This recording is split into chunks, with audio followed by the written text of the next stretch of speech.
กันพี่น้องเอ้ยเคยได้ยกน้ำเพลินอยู่ป่ะเคยได้ยกอยู่ป่ะยอดสภาพครั้งแรกนะจะยกกันได้มายกเด้อมาแรงเด้อสบายเด้อเดี๋ยวสิบายสิมันมาสู้นะ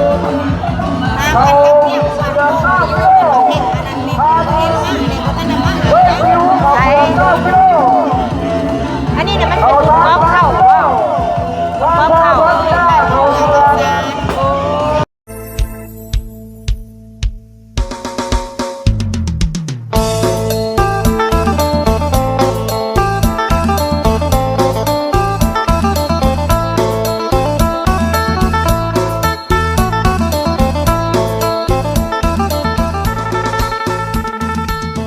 สบายดีพี่น้อง FC วัดสุขุสุคนเรามาพบกันในตอนช่วยพี่น้องเลยหลังจากออกมาแต่โรงแรมเนาะกับมาวัดพี่น้องวัดบ้านบึงกลางพี่น้องเลยมือแรงเปิดสิยกยอดโซฟาพี่น้องเอ้ยเข้ามาเบิ่งมาส้มน้ำกันเด้อมาให้กำลังใจสบุญเนี่ยเนาะมื้อนี้ก็ยังอยู่บ้านบึงกลางนี่แหละพี่น้องมื้ออื่นจังสิกลับเนาะออกมาสวยเติบพี่น้องเลยเพราะว่าเฮากับบ่เคยเห็นเนาะเป็นครั้งแรกที่สิได้มางานบุญบ้านเพิ่นอย่างแบบๆคือท้องใสแท้ เอาพี่น้องเอ้ยมื้อนี้ก็แสงแดดแห้งๆเนาะเฮาอยู่ในประตูนี่แหละพี่น้องเอ้ยป้า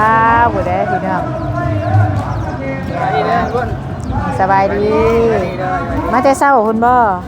มากินข้าวปุ้นกินข้าวปุ้นกินอยู่ไสเฮ็ดบ่สู้นะแม่ก็มาบ่มากันใช่สับแม่อยู่เฮือนนะมาแต่เช้าพุ่นโดยแดดมากะเป็นได้ไดนี่ยับมาผีลมมากะพุ่นแล้วถึงเตือกะกับบ้านนี้ก็เอาไปจอบงัวยังนะตอนแรกบ่มาเฮน้ำเพิ่นบ่มาแหละตอนแรกประมาณ 3 โมงแล้วเพิ่นสิเฮยอดโซฟามาทันบ่ล่ะทันสิเมื่อตอนใดม่านบ่เฮิงดอกเมื่อดอกกันเมื่อเบิ่งงัวอยู่หน้าผู้งัวน่ะโดยอ้ายเจ้าได้ซะอ้ายขึ้นให้ชวนให้น่ะกินแล้วกับปุ้นฮะกินแล้วกินข้าวแล้วกินแล้วหนูอยากกินย่างเขาน่ะย่างแล้วบ่ทันได้กินแล้วกินดีแล้วเฮือนบ่ซื้อนี่เฮือนกินข้าวกินที่ทางรถเพิ่นจ้ะแม่เจ้าอยู่เพิ่นแม่นบ่โดยแล้วไปมันบ่มีหม่องจอดรถน่ะคนหลายบ่อยู่เฮือนเราบ่หลาย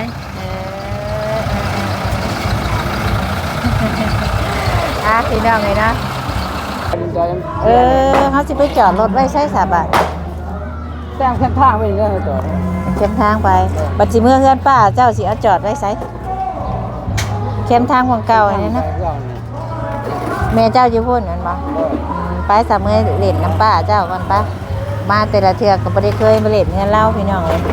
แล้วก็แคบในบ้านเหมือนกันเนี่ยบ้านเพื่อนหลายเนาะ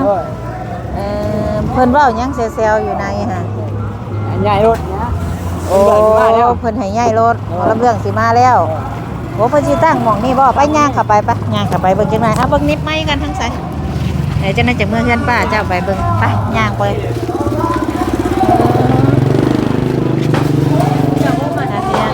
โอ้เพิ่นสิตั้งห้านวันนี้ด้วยเต็มแล้วคนนี่มื้อนี้คนหลายจังว่านี่พี่น้องมื้อนี้เต็มแล้วคนนี่แรงนี่เต็มเบิดแล้วย่างบ่ได้เลยเนี่ยเลยพี่มานี่เดี๋ยวกินยังว่ากินว่าลูกชิ้นกินข้าวอิ่มแล้วนะข้าวอิ่มแล้วโดย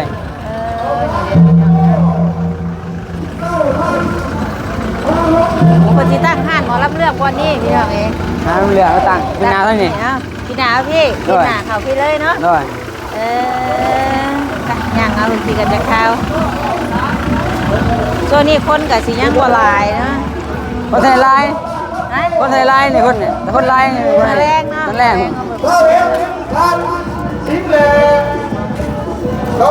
มาแรงประมาณมาดึงโซฟาถึงนะโดยคนเอาลงแล้วได้ตังค์เนี่ยโอ้ดีเด่นไปเดี๋ยวมาเบิ่งใกล้ๆนี่เด็กอย่างนะสบายดีเด้อ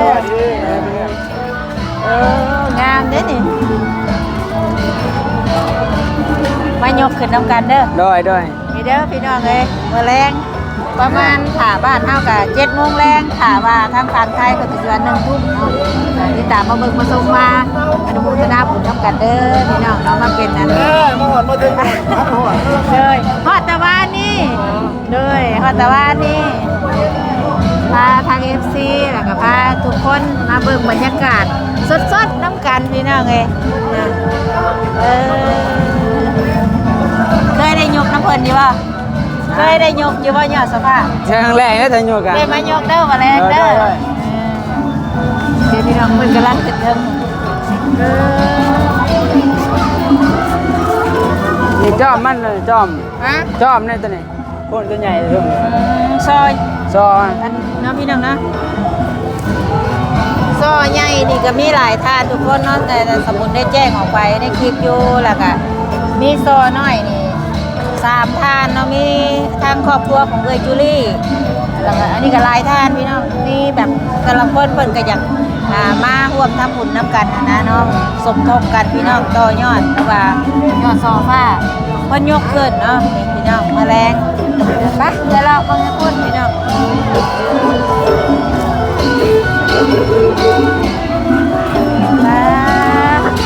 บรรยากาศนะบรรยากาศนี่บรรยากาศสดๆเลยทุกคน ใส่ไพ่เนี่ย มันก็ได้ ใส่ไพ่ใส่ไพ่สิ ปากทัวร์ที่ไหนน้ำมูกไม่ตกเงิน น่าเห็นแล้วก็ตื่นเต้นนะเราใส่นะ ด้วย ตื่นเต้น ปากทัวร์ไทยเนาะเอาเปลือกเก่าเก่าปากทัวร์บางทับเก่ามันเกิดขึ้นแสนดีปากทัวร์สีแดงเอาเปลือกสีเก่า มันเป็นบุญกองเข่าว่าหรือว่า ด้วยกองเขาเลย เอาเปลือก เฮ้ยกองเขาเลยคุณ มันเป็นบุญกองเข่า ด้วย บุญกองเข่าแล้วคนพ่อก็ยุกยอดโซฟากันเลยสิ ด้วยเดี๋ยวกันเลยแบบ ลงรถเพื่อนที่นั่งเป็นคึกคืนนะเพราะว่าทางแม่บ้านเพื่อนนะสบายดีเด้อโดยตามสบายเด้อ พอทั้งพวก โดยตามสบายพาเอ็กซ์ก่อนเนาะโดยว่าเสียนต้องใส่ส่วนเด็กเพื่อนป้าเพื่อนว่าจะไปเยี่ยมป้าเพื่อนได้จังเลยกินได้แป้งแล้วก็โดยตามสบายเด้อเดี๋ยวสิพายที่มันมาสู่นะ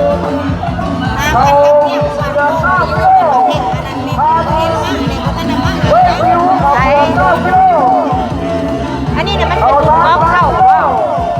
กองเข่า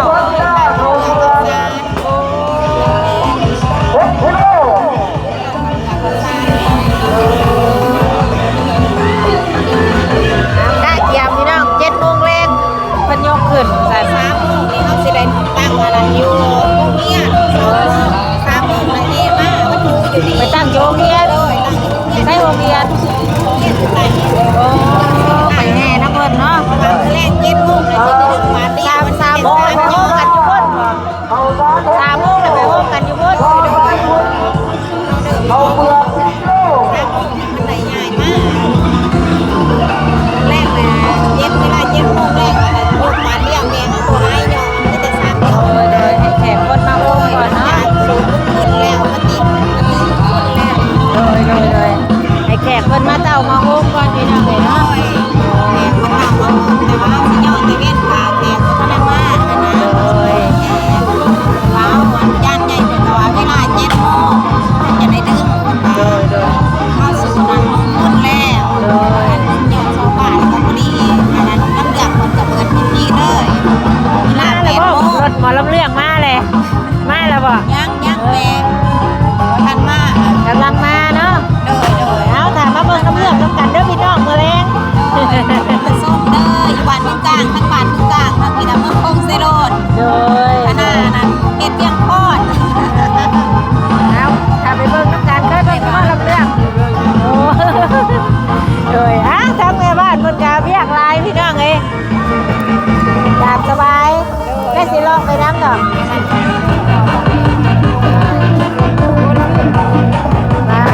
คือขึ้นแล้วทำใส่นี่วะ วันหน่อยมันคนลาย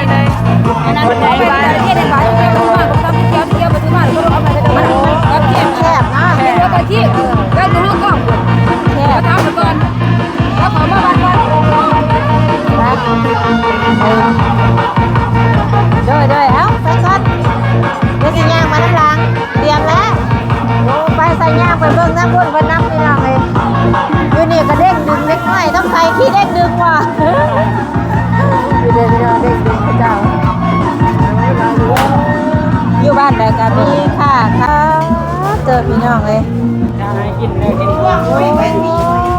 สบายดีเด้อสบายดีฮะ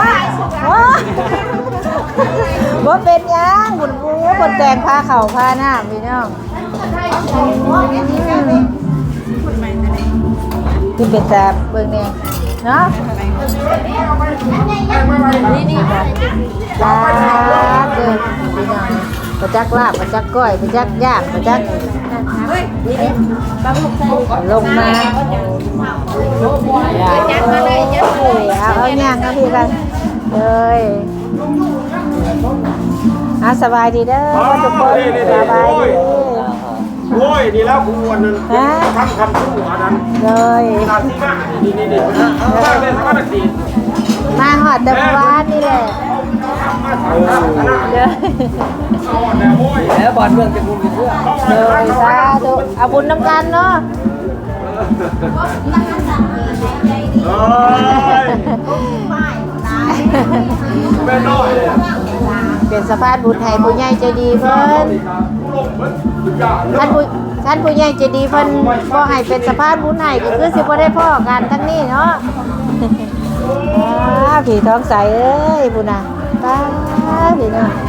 เวลาเราแต่งผ้าขาวผ้าหน้า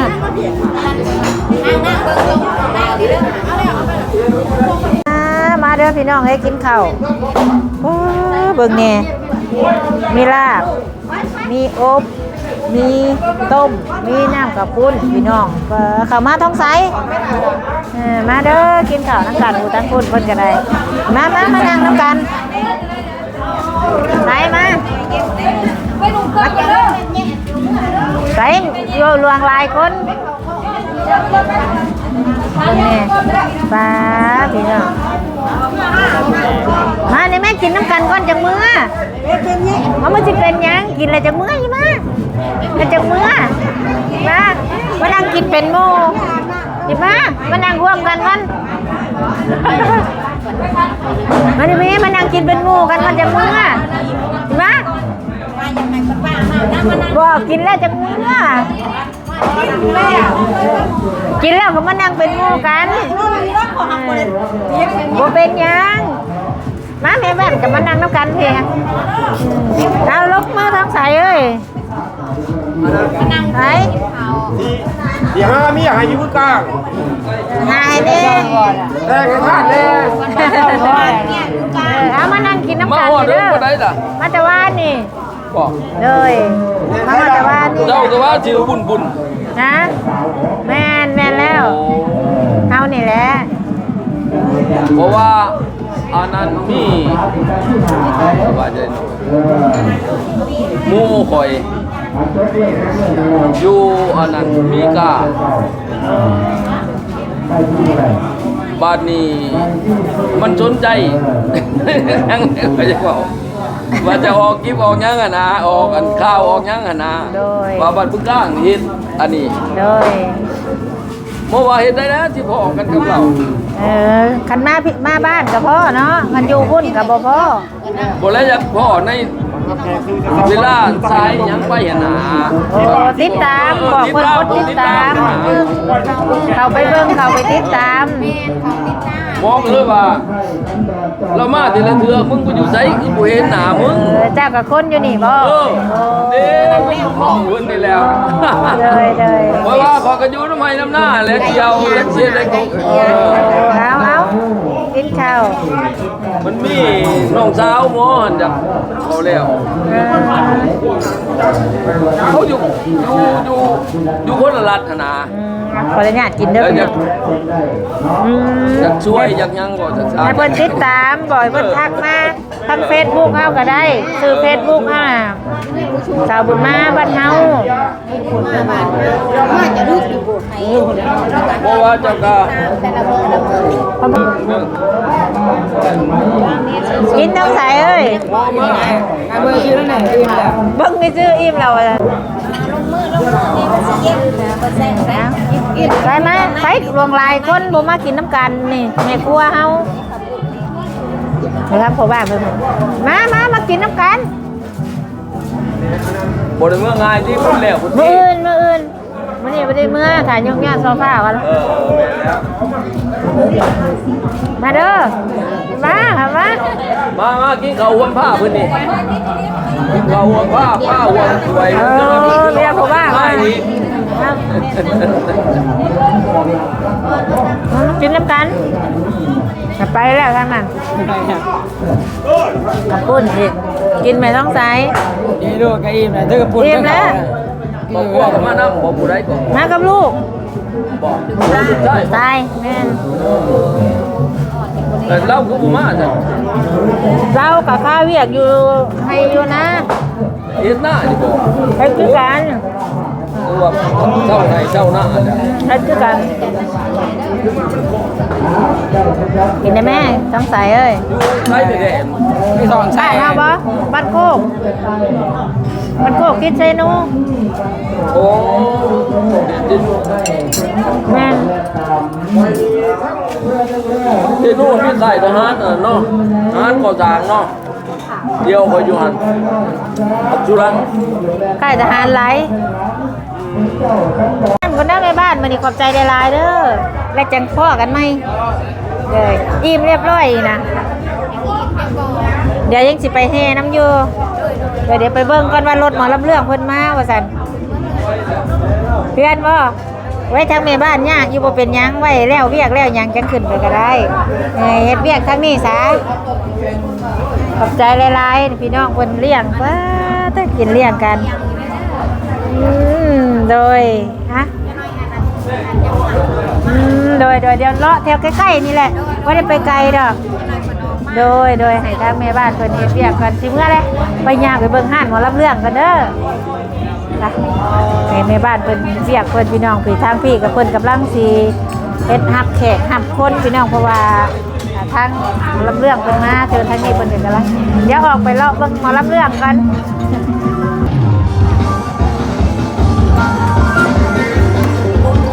รถหมอรับเรื่องกำลังสิมาเพิ่นน่ะพี่น้องเอ้ย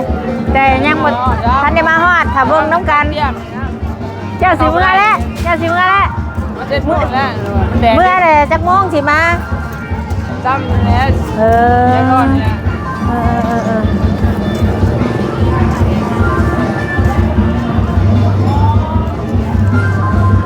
พี่น้องเนาะส่วนทางในเพิ่นแต่งกองบุญ แล้วดูลาย ฮะ มึงกลาง ฮะ พี่แล้วดูลายมึงกลางอ่ะ เพิ่นว่าบ่ปีนี้รูลาแห้งว่าซั่นซะเดี๋ยวไปโม่บุญน้ำเพิ่นก่อนเด้อโม่บ่เจ้าพี่น้องเนาะเดี๋ยวสั่งใดกาสำหรับคลิปนี้ก็เฮาสิไปอยู่พี่มันทมไป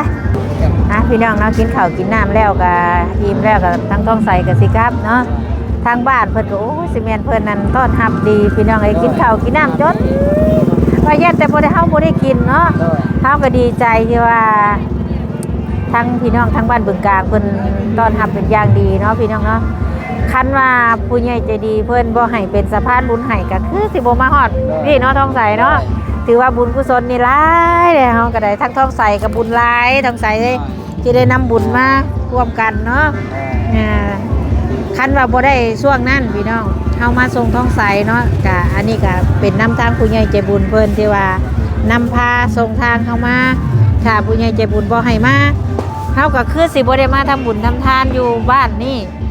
เฮาก็ได้มาฝากชื่อเสียงไว้อยู่ในบ้านบึงกาฬพี่น้องเนาะจังได้กระถาต่อกันในคลิปหน้าพี่น้องสำหรับคลิปนี้เฮาก็สิขอจบก่อนเนาะขอบคุณ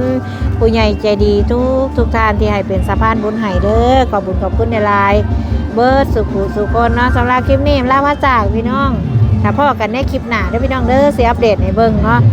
สำหรับคลิปนี้สบายดี ดี